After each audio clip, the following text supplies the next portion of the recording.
Bueno, todo esto empezó unas conversaciones que tuvimos con Fernando Savater y Jacobo también. Sí. Y bueno, estábamos preocupados por cosas que nos están afectando mucho, como la llegada de gente nueva, que algunos traen una religión muy militante.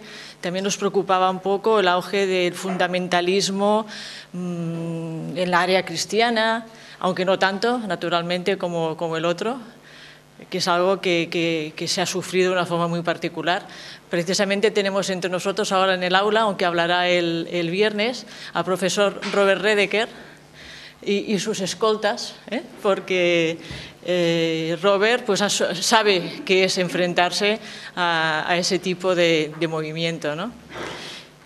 Y bueno, pues envió una carta a Le Figaro y la cosa salió bastante terrible para su vida privada. Adelante, José. Hola. Sí. Hola, ¿qué tal? Entonces, lo que nos inquietaba mucho era que en este jaleo seguramente los que iban a salir recibiendo serían seguramente los ateos, precisamente.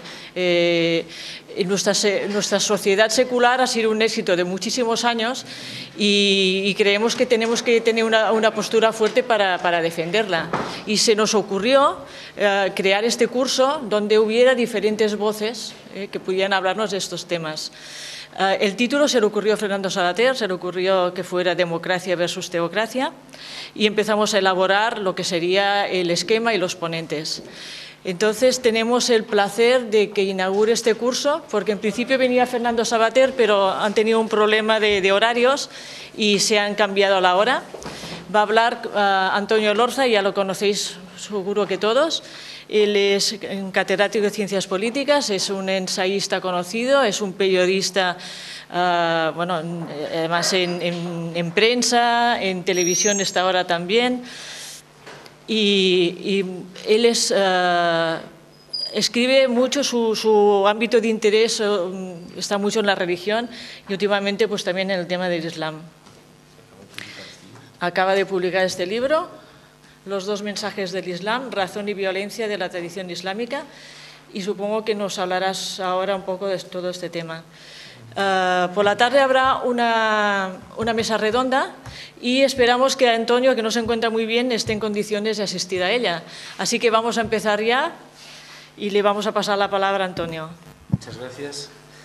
Bien, si hablo raro, pues no les extrañe porque nunca me he dado una conferencia en esta situación, que espero que sea pasajera. Aprovecho ante todo para saludar al profesor Redeker, cuya peripecia en España ha sido casi ignorada y que yo pues estoy entre los que he seguido de cerca, porque algunos de ustedes los conocerán, pero otros no. Ha sido una situación absolutamente kafkiana de lo que nos puede pasar a todos si seguimos moratinizados. Es decir, si nos encontramos en una... Sí, ahora lo entenderán porque digo, Moratinos es una de mis bestias pardas, con Gelao de Jiménez Los Santos y esto y otros. No se oye bien, dicen sí, por detrás. Pues también podéis veniros aquí más cerca. Es que si no funciona esto, yo tengo voz de piojo y... A ver, mira, a ver si sí. En teoría el libro tendría que ir. Si no... Que eso es solo para la cámara, es decir, que hay que gritar. Pues entonces, como decía... Bueno, pues si os queréis pasar un poco para adelante.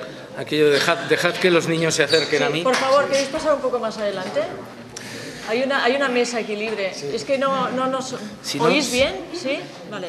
Bien, pues yo creo que es obviamente es una tragedia personal, pero también es una tragedia para la libertad de expresión y es un anuncio de lo que puede suceder si nos dejamos atrapar por esta versión rigurosamente estúpida de multiculturalismo que acaba de esgrimir la vicepresidenta del Gobierno. Yo no estoy en absoluto contra el multiculturalismo, pero claro, el multiculturalismo marca un respeto de las culturas, no de las prácticas, de las normas o de las acciones que vayan en contra del Estado de Derecho. Entonces, esta situación pues yo creo que es importante y también es significativo que aquí se haya silenciado, ¿no?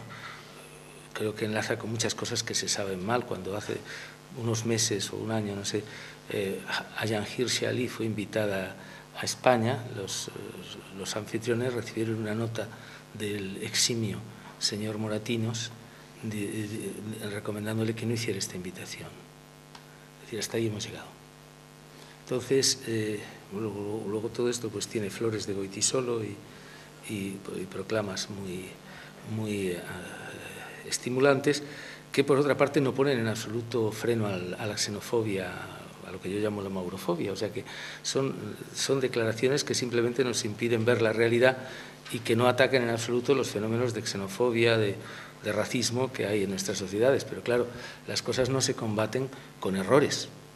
Es decir, islamofobia es una cosa, maurofobia es otra, crítica del Corán es una cosa y aceptación de la censura que la umma, que la comunidad musulmana islamista puede ejercer es otra, ¿no? En fin, la estupidez no es solo ni española ni francesa.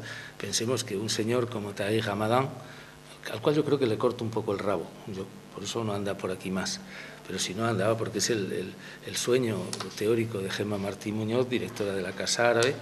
Y bueno, pues Tariq Ramadan es un señor que tranquilamente pone el prefacio al Recueil de Fatwas del año 2001 para uso de la comunidad de los musulmanes en la comunidad europea, donde por supuesto pues se dice que los apóstatas pues lo más lógico es la pena de muerte. Es una cosa de lo más humanista, ¿no? Y bueno, y por otra parte en su libro Le Face à Face de Civilización, pues tranquilamente también, hombre, a él no le gusta, pero si la mujer se revela, algo hay que hacer, darle un palito de amonestación. Entonces pensemos eso, si puede ser profesor en Oxford un sujeto que asume y defiende, aunque sea de forma suave, con el siwak, que es el palito este con que se limpian los dientes, el castigo a la mujer, pues es que estamos en una extrañísima situación, que ya no es de síndrome de Estocolmo, sino de confusión general, porque claro, el problema es que cuando tú angelizas a un colectivo de esta manera, como lo hace pues Luis Besset al frente de Opinión del País, ¿no? Pues cuando tú produces esta angelización, entonces luego sucede lo de Holanda, que cuando sucede lo de Theo van Gogh, la respuesta es quemar mezquitas, porque claro, si todos los musulmanes son buenos, si lo que hacen estos no tiene que ver con el Islam, pero luego ven a un musulmán degollando a una persona por la calle, pues entonces todos los musulmanes pagan por esta historia. Yo por eso creo que el asunto Redeke es un asunto que nos concierne a todos. Me alegro mucho que esté aquí para manifestarle mi solidaridad. Y quisiera un poco que todos pudiéramos decir, igual que se dijo un poco en tiempos, todos somos Salman Rushdie, pues que todos somos Redeke, porque no solo es una libertad de expresión, sino la necesidad de criticar algo que está ahí. Hemos criticado al nazismo, hemos criticado al sionismo, es decir, que una de los componentes del racionalismo occidental desde el siglo XVIII es la facultad de no dejar títere con cabeza desde el punto de vista del análisis crítico, no de la caricatura de Mahoma con la bomba en la cabeza, que eso es otra historia. Pero, claro, el problema es que si esto no se toma en serio, pues es evidente, tendremos terrorismo, tendremos además una enorme confusión que nos impedirá proceder a una integración de las minorías musulmanas que tenemos entre nosotros. Un ejemplo bien claro sería la Generalitat, ¿no? Los estudios del profesor David Moreras, que algunos de ustedes conocerán, de la Universidad Rovira i Virgili, pues son estupendos. O sea, resulta que todavía con Convergencia y Unión, pues una misión fundamental de la labor hacia los inmigrantes magrebíes en Cataluña consistía en enseñarles la realidad nacional de Cataluña. Bueno, pero es que ahora es que asuman el independentismo de Cataluña. Y entonces da lo mismo que sea una asociación musulmana totalmente inocua que sean los tablighi, que son mucho menos. Lo que cuenta es que se pongan la berretina encima de la cabeza. Por eso, bueno, pues estamos en esta situación de confusión, además donde pues todo el mundo pues habla del tema con una tranquilidad absoluta. Lo de la ministra es clarísimo, y es un signo cultural, pero hombre, ¿hasta qué punto parece que ahora exigen para ser presidente del gobierno, jefe de la oposición y lehendakari, ser tontos? Porque es que, claro, hay límites a las afirmaciones. O sea, que piense que esto es solo un asunto cultural, es también un asunto cultural, por supuesto, es un elemento de identidad cultural, pero limitarlo a eso y no tomar en cuenta la otra dimensión de discriminación de la mujer, pues es verdaderamente tremendo. Yo le voy a mandar un ejemplar diciendo, como le mandé lo de Sabino Arana, léaselo, por favor. Se lo mandé a Zapatero, uno que tengo sobre, pues, si me da las direcciones os lo puedo mandar, sobre los orígenes totalitarios del nacionalismo vasco. Pues claro, el problema es que si no te enteras, pues es obvio que puedes decir las mayores simplezas y cometer los mayores errores políticos. ¿Cuál es la situación en España, al margen de esta, que es grave y que se expresa pues, en el carácter absolutamente inane de la alianza de civilizaciones, que podía ser una cosa interesante, porque, claro, la alianza de civilizaciones es una estupidez como formulación, pero diálogo de civilizaciones, con todas las observaciones que Sabater ha hecho sobre el concepto de civilización, pues es útil, porque es muy útil el que expertos del Islam, expertos del judaísmo, expertos del budismo, que también tiene su violencia a pesar de su esencia, expertos del cristianismo, pues discutan sobre cómo poner remedio a la deriva religiosa de los fundamentalismos. Lo que pasa es que, frente a eso, lo que está consistiendo la alianza de civilizaciones es una especie de show donde todos dicen que la religión es estupenda. Hay un dogma ya, todas las religiones son lo mismo. Bueno, pues entonces no hablemos de religión. Si todas son lo mismo, eso quiere decir que la religión es un hecho irrelevante. Eso es una barbaridad, simplemente, porque las religiones tienen fundamentos teológicos diferentes y la violencia ocupa lugares diferentes en unos o en otros. Entonces no hay y claro, pues, supone incluso pues no leer al bueno de Bin Laden o al Zawahiri, que se esfuerzan en cada uno de sus escritos en recordarnos que ellos quieren ser unos musulmanes ortodoxos. O sea que esta es una primera cosa a evitar. La otra, pues, es lo que yo llamo el síndrome de Goytisolo, que Goytisolo es un gran escritor, pero que se nos ha caído en este tema como una maldición, porque yo he de decir que es una persona que respetaba mucho y que ahora no respeto nada, desde que me di cuenta que él es enormemente crítico con todo el mundo, menos con Marruecos. O sea, él puede insultar a Aznar, pero desde luego a Hassan II no le trataba con un máximo respeto. Entonces, para mí el síndrome de Goytisolo consiste, por una parte, en hacer una aproximación al Islam fundamentalmente desde un nivel estético, que está muy bien. Hay que decir que el Islam tiene esta faceta y toda la riqueza de las formas de vida, etcétera. Todo esto es perfectamente positivo, pero a costa de no ahondar en absoluto en ningún elemento crítico.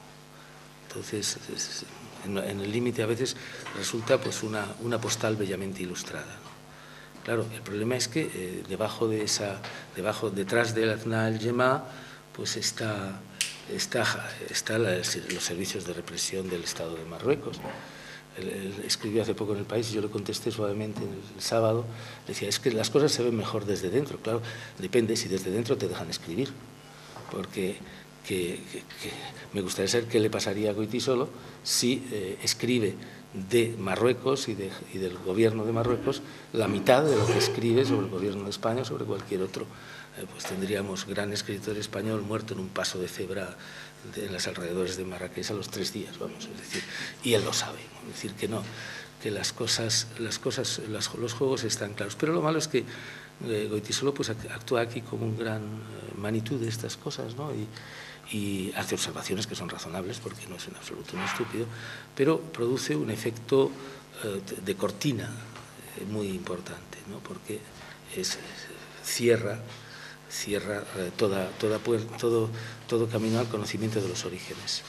Es algo que queda desterrado. En este sentido, si sumamos a esto pues las denuncias de la islamofobia por Gemma Martín Muñoz y luego la labor oscura de Senna en el equipo que desarrolla Ridao en el país, pues tenemos un discípulo de Goytisolo muy activo también en este sentido, pues tenemos esta extraña situación en la cual, pues por ejemplo, voy a terminar con esta larguísima introducción, pues el país celebra que en Turquía se están actualizando los hadices. Qué bien, qué maravilloso. O sea, vamos a los hadices para el alcance del nen y la nena.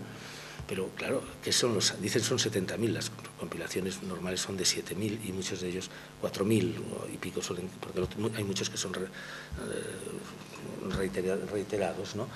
Pero claro, porque si tomamos en serio las declaraciones del señor Mehmet Gormez, que es el que preside la comisión de 80 expertos para que están haciendo la depuración, pues, y nos dice que no se va a quitar ni uno y que él no es ningún pensador islámico moderado, sino que para él solo hay un islam y que la palabra de Alá no se puede cambiar, pues entonces podemos echarnos a temblar, porque es que los hadices los pobres judíos están perseguidos desde el comienzo hasta el final, y los hay tremendos, como el que dice que el profeta dijo que hay que acabar con todos los judíos y cuando solo quede uno se refugiará detrás de una roca y la roca gritará: venid, que detrás de mí hay un judío, matadle.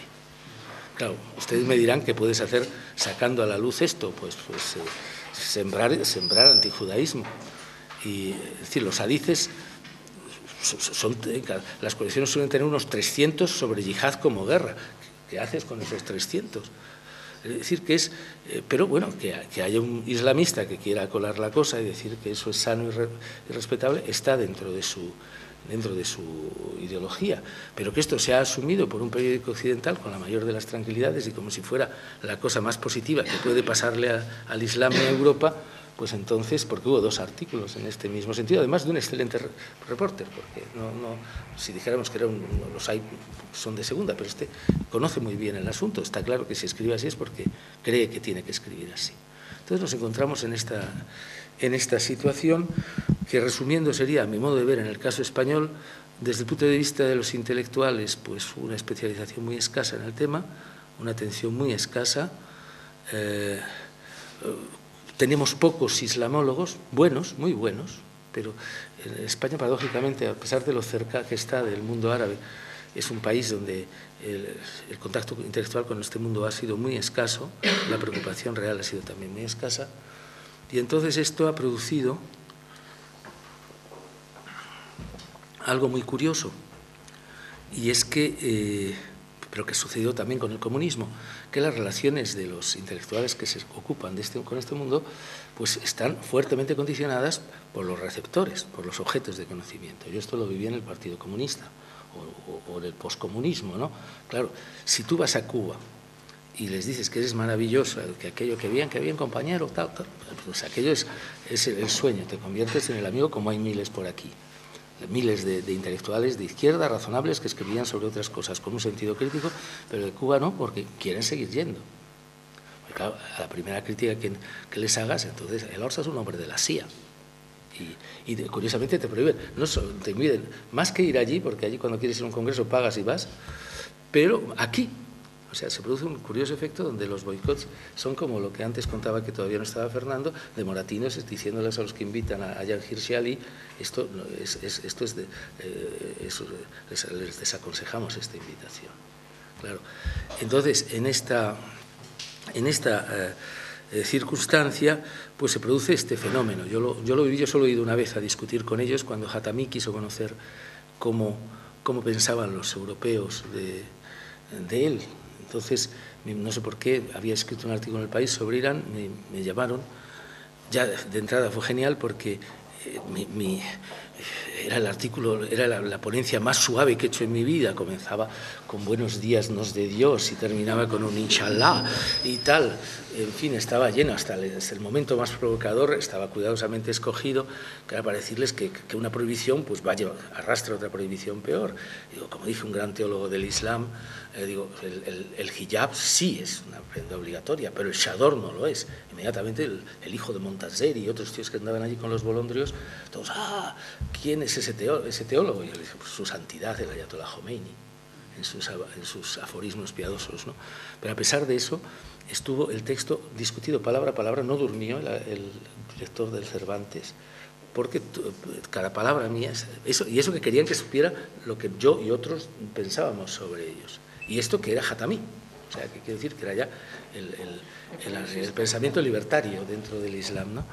Entonces, y claro, es lógico, a pesar del inshallah y el buenos días nos de Dios y todo esto, no han querido verme más en toda su vida.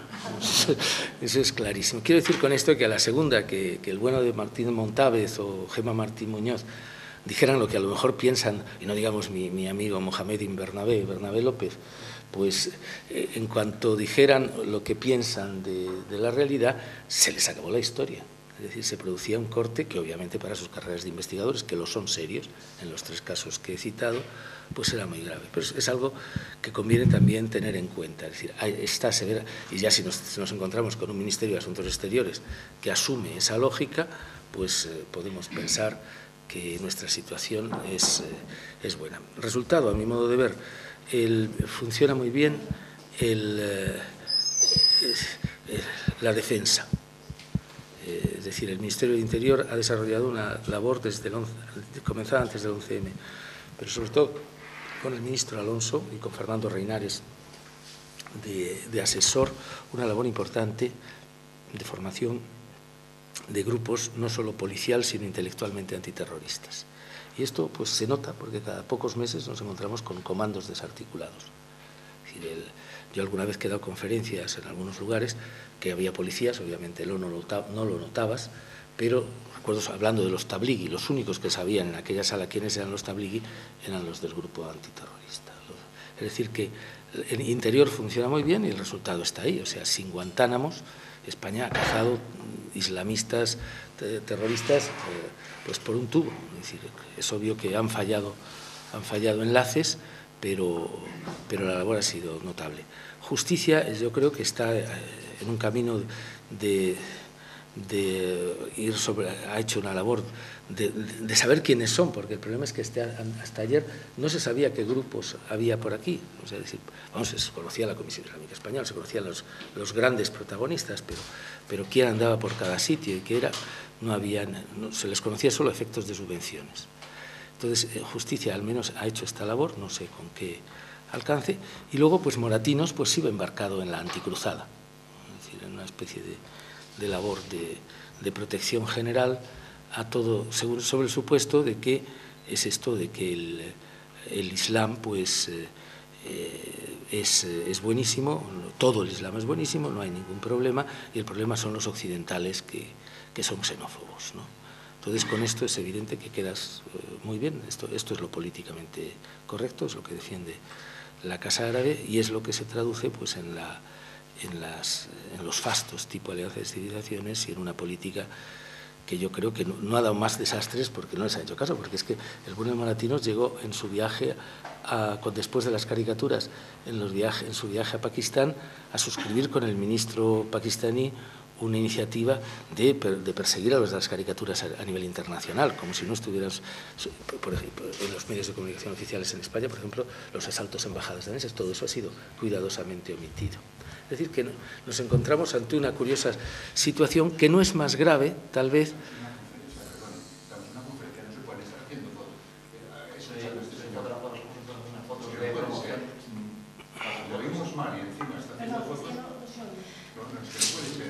Aparentemente la sala no tiene sistema de sonido. Aquí tenemos un micro porque lo estamos grabando. Entonces lo que ocurre es que el profesor Elorza está en